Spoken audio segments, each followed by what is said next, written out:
जय जगन्नाथ बंधुगण मु इंजीनियर दीप्तिरंजन पंडा मोर ज्योतिष शास्त्र भित्तिक चैनल कुंडली भविष्य आपण मानक अभिनंदन और स्वागत जनाऊँगी।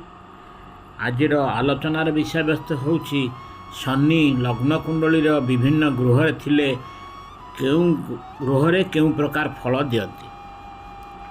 शनि लग्न रे थिले ग्रहराज शनि तांकर गोटे यह प्रमुख स्थान जेहेतु लग्न स्थान रे व्यक्तिर चेहरा व्यक्तित्व इत्यादि जना पड़े। शनि अन्य ग्रह तुलन एठार थिले बहु प्रकार प्रमुख कथा जना पड़ी थाए। शनि श्रृंखला अभिज्ञता नियम संयमतार कारक। शनि लग्न रे थिले व्यक्ति बाल्यकाल रे मध्य वयस्क लोक परि व्यवहार करिवे, कारण शनि हेले वृद्ध किंबा समवयसर पिलांठारु बहुत अधिक बुद्धि। से बहुत श्रृंखलित न्यायवान कर्तव्यपरायण व्यक्ति आध्यात्मिकवादी। प्रायतः यही व्यक्ति शरीर रंग श्यामलू कला पतला मझिरे मझिरे चर्म रोग देखादेव। यदि शनि लग्न थाई नीच तेबे व्यक्तिर मुह शरीर व मस्तिष्क क्षत चिन्ह सृष्टि हेब। लग्न रे शनि थिले जिदखोर स्वभाव, परिश्रमी, विज्ञ, श्रृंखलित, बैरागी, साहसी, चिंताशील, कर्तव्यपरायण, शांत, गंभीर और कर्तव्यनिष्ठ। यदि शनि लग्न थाई पीड़ित तेबे व्यक्ति शीघ्र रागी जाए एवं ताको असुविधा आसिले से हिंस्र हुए। बहुत एकजिदिया, असुंदर, अलसुआ, अपरिष्कार, धीर, कृपण और हिंस्र एवं प्रेम प्रवण अधिक। से तंत्र मंत्र साधनार व्रती हुए, किंतु शनि लग्न रे भल स्थिति थिले आध्यात्मिकवादी, गुप्त विद्या और ज्योतिष विद्या प्रति आग्रह देखाए। शनि द्वितीय गृह थिले स्वामी स्त्री भितर गंडगोल निश्चिंत एवं व्यक्तिर जीवन शास्तिर स्वास्थ्य समस्या आसीपे। व्यक्तिर आस्ते आस्ते संचय वृद्धि हेब, जहाँकि किछि शिल्प क्षेत्र में खर्च हो पारे, किंतु व्यक्ति को संचय करने को हेले बहुत परिश्रम करने को दरकार पड़ी थाए। व्यक्ति पई काठ, कोयला बा लुहा व्यवसाय ठीक रहिबो। शनि द्वितीय गृह थिले अर्थ व्यय करिवारे से बहुत हिसाबी। एपरी व्यक्ति कथबार्ता मापिचुपी करती, जहाँकि अन्य को भयजात कराए।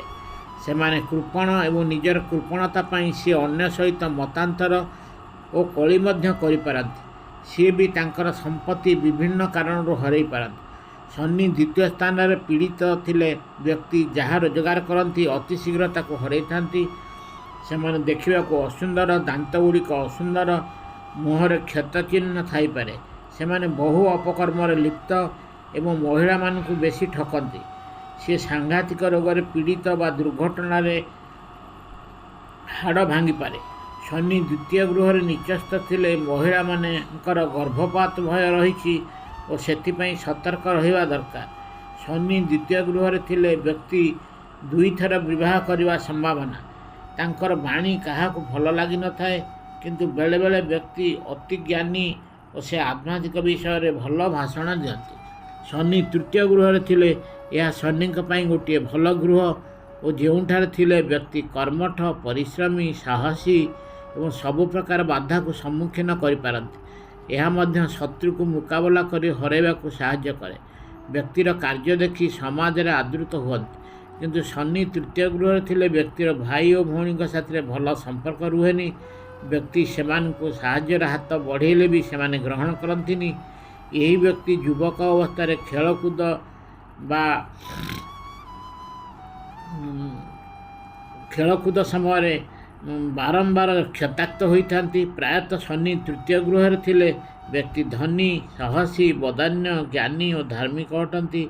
सेमाने समाजर सम्मान पाती एवं समाजर बहुत व्यक्ति तांक द्वारा उपकृत हुअन्ति।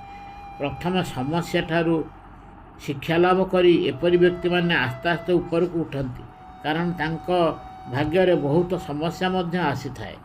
सेमाने जेते भौतिक सुख पाइले भी सदाबेले असंतुष्ट रहिथांती। सेमाने भाबंती तांको इच्छा सदाबेले अपूर्ण रहुछि। शनि चतुर्थ गृह थिले यह व्यक्ति पई आदौ भल स्थान नुहे। सेमाने पिला बेलू युवक अवस्था पितामाता स्नेह वंचित। यार कारण हुए तो पितामाता विच्छेद କିମ୍ବା ପିତା ବା ମାତା ଗୃହ ଛାଡ଼ି ପଳାଇବେ ବା ଦୁହେଁ ପିଲାଙ୍କୁ ଛାଡ଼ି ସଦାବେଳେ ନିଜ କର୍ମରେ ବ୍ୟସ୍ତ ରହିବେ। ଶନି ଚତୁର୍ଥ ସ୍ଥାନରେ ଥିଲେ ବ୍ୟକ୍ତିର ବୃତ୍ତି, ବ୍ୟବସାୟ ବା ଶିଳ୍ପାନୁଷ୍ଠାନ ଆଦିରେ ବହୁ ସମସ୍ୟା ସୃଷ୍ଟି ହେବ।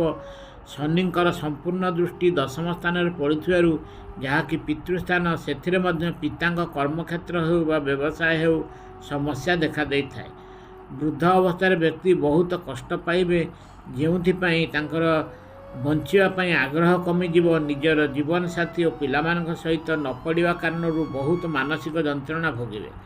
ସେ ଦାରିଦ୍ର୍ୟ ମଧ୍ୟ ସାମ୍ନା କରିପାରନ୍ତି। ଯଦି ଶନି ତୁଳା, ମକର କିମ୍ବା କୁମ୍ଭରେ ଥିଲେ ଏବଂ ଅନ୍ୟ ଶୁଭ ଗ୍ରହଙ୍କ ପ୍ରଭାବରେ ଥିଲେ ବ୍ୟକ୍ତି ଜମି, ଚାଷ, କୋଠା ଇତ୍ୟାଦି କିଣିବେ ଏବଂ ଧନୀ ମଧ୍ୟ ହେବେ। ଶନି ଚତୁର୍ଥ ସ୍ଥାନରେ ଥିଲେ ବ୍ୟକ୍ତି ଲାଞ୍ଚ ବା ଅନ୍ୟାନ୍ୟ ଅସାଧୁ ଉପାୟ ଅବଲମ୍ବନ କରି ଅର୍ଥ ରୋଜଗାର କରିବେ। ଶନି ଚତୁର୍ଥ ଗୃହରେ ଶୁଭ ଅବସ୍ଥାରେ ଥିଲେ କିଛି ଭଲ ବା ଶୁଭ ଫଳ ପାଇବେ। ଶୁଭରେ ଥିଲେ ବ୍ୟକ୍ତି ଶଲ୍ୟ ଚିକିତ୍ସକ, ହାଡ଼ଭଙ୍ଗା ଡାକ୍ତର, ଯନ୍ତ୍ରୀ, କଳାକାର, ସ୍ଥାପତ୍ୟ କଳାବିତ୍, ରାସ୍ତା ଓ କୋଠାବାଡ଼ି ନିର୍ମାଣ ଯନ୍ତ୍ରୀ ହୋଇପାରନ୍ତି। ଏପରି ବ୍ୟକ୍ତି ଅନ୍ୟମାନଙ୍କୁ ବିପଦ ସମୟରେ ସାହାଯ୍ୟ କରନ୍ତି, ଯଥା ବନ୍ୟା, ବାତ୍ୟା, ଦୁର୍ଭିକ୍ଷ, ଭୂମିକମ୍ପ କିମ୍ବା କୌଣସି ମହାମାରୀ ସମୟରେ। ଶନି ପଞ୍ଚମରେ ଥିଲେ ବ୍ୟକ୍ତି ଦୃଢ଼ମନା, ଜିଦଖୋର, ଏକଜିଦିଆ, ଅନ୍ୟମାନଙ୍କ କଥାକୁ ସେତେ ଗୁରୁତ୍ୱ ଦିଅନ୍ତିନି, ଅର୍ଥଲୋଭୀ, ପାଠ ପଢ଼ାରେ ମନ ଲାଗେନି କିନ୍ତୁ ସଙ୍ଗୀତ କବିତା ପ୍ରତି ଆଗ୍ରହୀ, ସାଧାରଣ ଶିକ୍ଷା। କିନ୍ତୁ ବେଳେବେଳେ ଶନି ବୃହସ୍ପତିଙ୍କର କାର୍ଯ୍ୟ କରନ୍ତି। ବ୍ୟକ୍ତି ଶିକ୍ଷାରେ ବିଶେଷ କରି ଆଧ୍ୟାତ୍ମିକ ଦିଗରେ ଭଲ କରିବେ। ଶନି ପଞ୍ଚମ ସ୍ଥାନରେ ଥିଲେ ବ୍ୟକ୍ତିର ଅର୍ଥ ସମ୍ବନ୍ଧୀୟ ସେତେ ଭଲ ସ୍ଥିତି ନୁହେଁ। ଅଧିକାଂଶ ସମୟ ଅର୍ଥାଭାବ। ଯଦିବା ବ୍ୟକ୍ତିର ଅଧିକ ଅର୍ଥ ଥାଏ, ସେ ନିଜେ ଏତେ କୃପଣ ଯେ ନିଜେ ମଧ୍ୟ ଆରାମଦାୟକ ଜୀବନ ବିତାଇ ପାରେନା। ଏପରି ବ୍ୟକ୍ତି ନିଜର ପିତାମାତାଙ୍କ ସହିତ ମତ ପାର୍ଥକ୍ୟ ଦେଖାଦିଏ, କିନ୍ତୁ ନିଜ କାମରେ ବ୍ୟକ୍ତି କର୍ତ୍ତବ୍ୟପରାୟଣ। ଶନି ପଞ୍ଚମ ସ୍ଥାନରେ ଥିଲେ ବ୍ୟକ୍ତିର ସନ୍ତାନଗୁଡ଼ିକ ଭଲ ଓ ମାର୍ଜିତ। ପିଲାମାନେ ବୁଦ୍ଧିଆ, ଆଜ୍ଞାବହ ଏବଂ ଶୃଙ୍ଖଳିତ, କିନ୍ତୁ ପିଲାମାନଙ୍କର ସ୍ୱାସ୍ଥ୍ୟ ସମସ୍ୟା, ବିଶେଷ କରି ଗୋଡ଼ରେ ରୋଗ ବା ଯନ୍ତ୍ରଣା ଥାଏ। ଯଦି ଶନି ପଞ୍ଚମ ସ୍ଥାନରେ ନୀଚ ବା ପୀଡ଼ିତ, ପିଲାମାନଙ୍କର ଶିକ୍ଷାରେ ବାଧା ପହଞ୍ଚେ। ବିବାହ ଓ ପ୍ରେମ କ୍ଷେତ୍ରରେ ଶନି ପଞ୍ଚମରେ ଥିଲେ ସଫଳତା ମିଳେ ନାହିଁ। ବ୍ୟକ୍ତି ମଧ୍ୟ ଦେଖିବାକୁ ସେତେ ସୁନ୍ଦର ନୁହେଁ ଏବଂ ନିଜର ଯୌନ ଜୀବନ ସୁଖମୟ ନୁହେଁ, କିନ୍ତୁ ସେଠାରେ ଶନି ଉଚ୍ଚସ୍ଥ ଥିଲେ ସାମାନ୍ୟ ସୁଫଳ।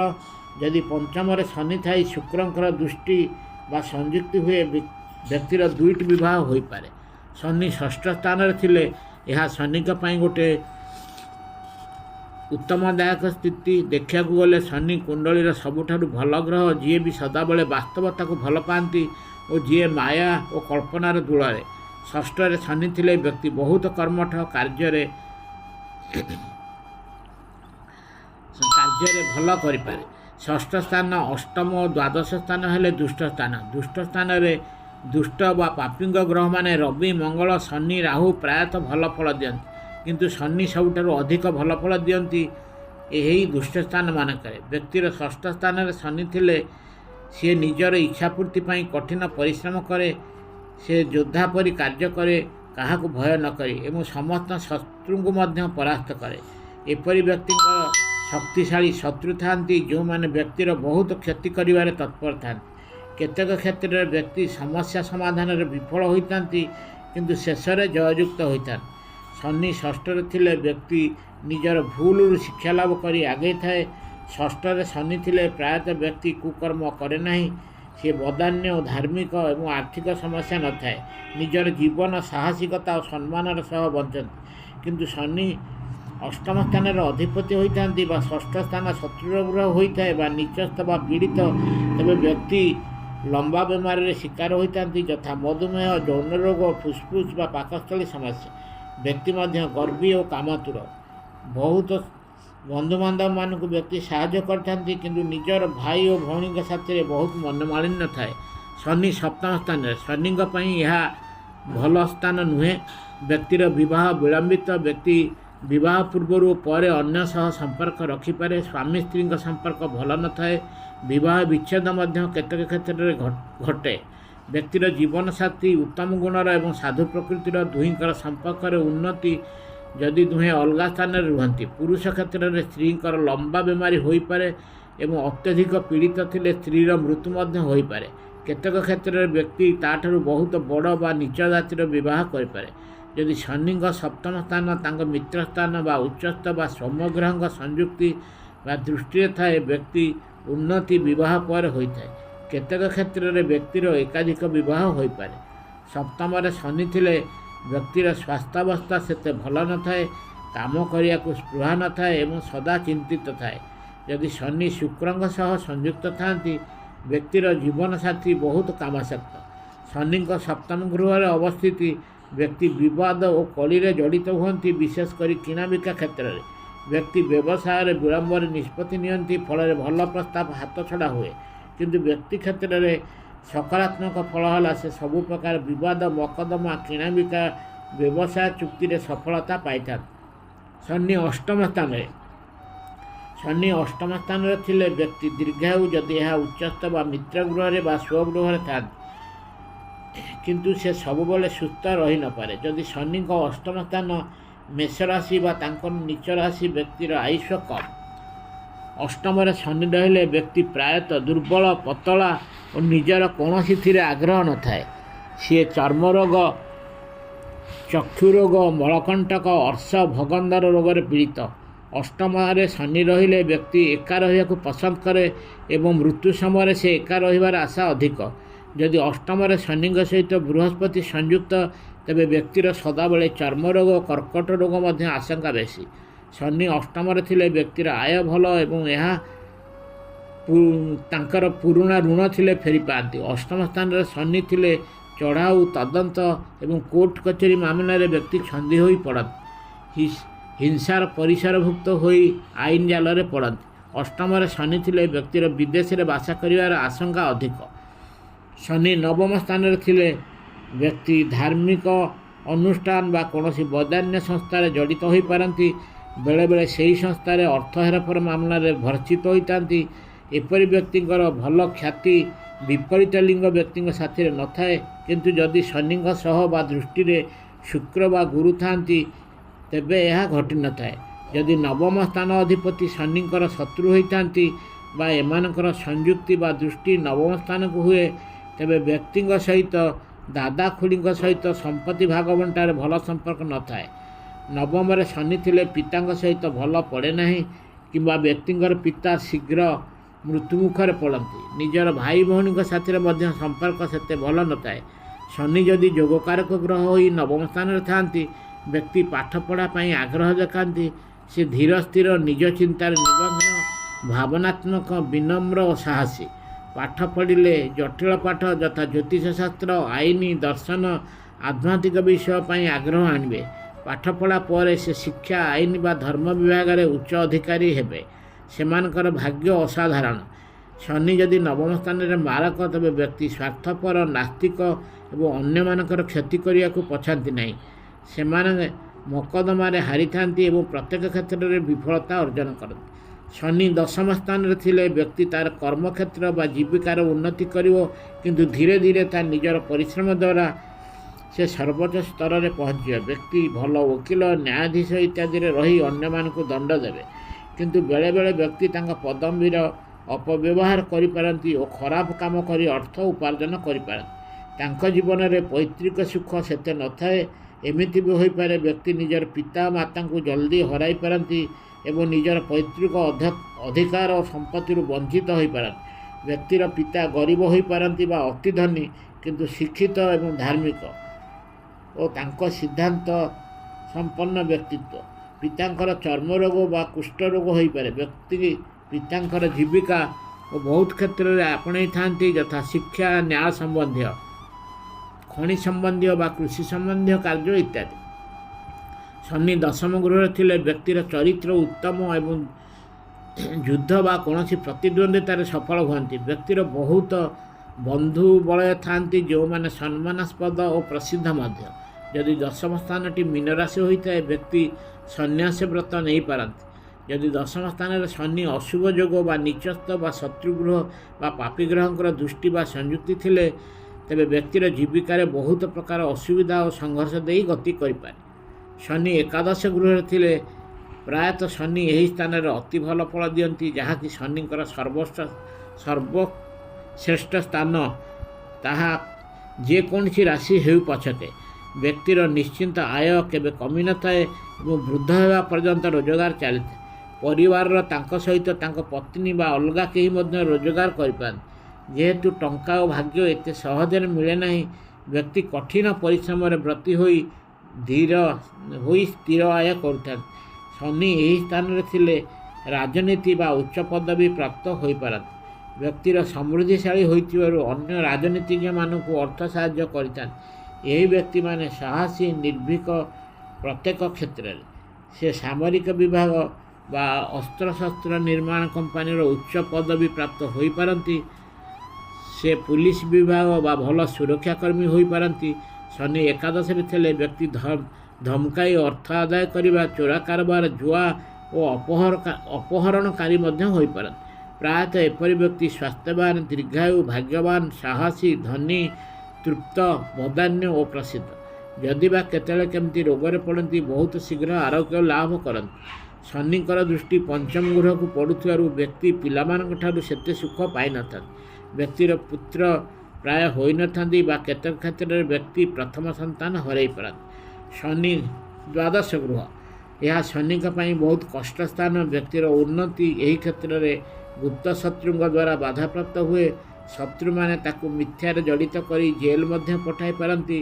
ଯଦି ଦ୍ୱାଦଶ ଶନିଙ୍କ ସହ ବୁଧ ମାରକ ହୋଇ ସଂଯୁକ୍ତ ବା ଦୃଷ୍ଟିରେ ଥାନ୍ତି, ତେବେ ବ୍ୟକ୍ତି ପାଗଳ ବା ବିକୃତ ମସ୍ତିଷ୍କ ହେବାର ଆଶଙ୍କା ରହିଛି। ଯଦି ଶନି ଦ୍ୱାଦଶରେ ମଙ୍ଗଳ ପାଇଁ ପୀଡ଼ିତ, ତେବେ ବ୍ୟକ୍ତି ଦୁର୍ଘଟଣା ବା ହତ୍ୟା ବା ଆତ୍ମହତ୍ୟାରେ ମୃତ୍ୟୁ ଆଶଙ୍କା। ଏଠାରେ ଶନି ବ୍ୟକ୍ତିକୁ ଦୁଃଖଦ ଓ ନିରାଶରେ ରଖନ୍ତି। ଏହା ବ୍ୟକ୍ତିକୁ କାପୁରୁଷ, ଅଳସୁଆ, ଗରିବ, ଠକ ଓ ପାପକର୍ମରେ ଲିପ୍ତ କରିଥାଏ। ତାର ବନ୍ଧୁ ଓ ପରିବାର ପରିଜନ ମଧ୍ୟ ତାକୁ ଭଲ ଦୃଷ୍ଟିରେ ଦେଖନ୍ତିନି। ଏପରି ବ୍ୟକ୍ତି ବନ୍ଧୁ ପରିବାର ଠାରୁ ପାଇବା ଆଶାରେ ସାହାଯ୍ୟ କରନ୍ତି। ଏପରି ବ୍ୟକ୍ତି ଦାମ୍ଭିକ ସ୍ୱଭାବ ଓ ଅନ୍ୟମାନଙ୍କ ଆଗରେ ମୁରବିପଣିଆ ଜାହିର କରନ୍ତି ଏବଂ ମିଥ୍ୟାକୁ ଦାମ୍ଭିକର ସହ କୁହନ୍ତି।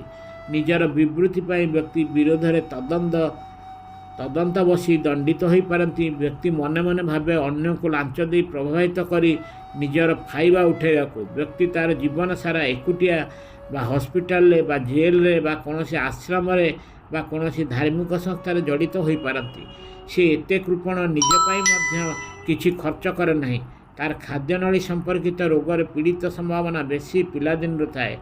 ଦ୍ୱାଦଶ ଶନି ଥିବା ବ୍ୟକ୍ତି ଏକୁଟିଆ ରହିବାକୁ ଭଲ ପାଏ, ଯେମିତି ସନ୍ନ୍ୟାସୀ ଜୀବନଯାପନ। କେହି ମୋକ୍ଷପ୍ରାପ୍ତ ହୋଇପାରନ୍ତି ଯଦି କେତୁଙ୍କ ସଂଯୁକ୍ତି ବା ଦୃଷ୍ଟି ଥାଏ। ଏଠାରେ ଶନି ଥିଲେ ବ୍ୟକ୍ତି ପୁରାପୁରି ଆଧ୍ୟାତ୍ମିକବାଦୀ ନହେଲେ ସମ୍ପୂର୍ଣ୍ଣ ସନ୍ତ୍ରାସବାଦୀ ହୋଇଥାଏ। ଆଜି ପାଇଁ ଏତିକି। ପରବର୍ତ୍ତୀ ଅଧ୍ୟାୟରେ ଆମେ ରାହୁ ଗ୍ରହଙ୍କ ବିଷୟରେ ଆଲୋଚନା କରିବା। ଯଦି ଆପଣଙ୍କୁ ଏହା ଭଲ ଲାଗିଛି, ତେବେ ଏହାକୁ ଲାଇକ୍ କରିବେ ଏବଂ ସବସ୍କ୍ରାଇବ୍ କରିବେ। ବହୁଳ ମାତ୍ରାରେ ସେୟାର କରିବାକୁ ବି ଅନୁରୋଧ କରୁଛି। ଜୟ ଜଗନ୍ନାଥ।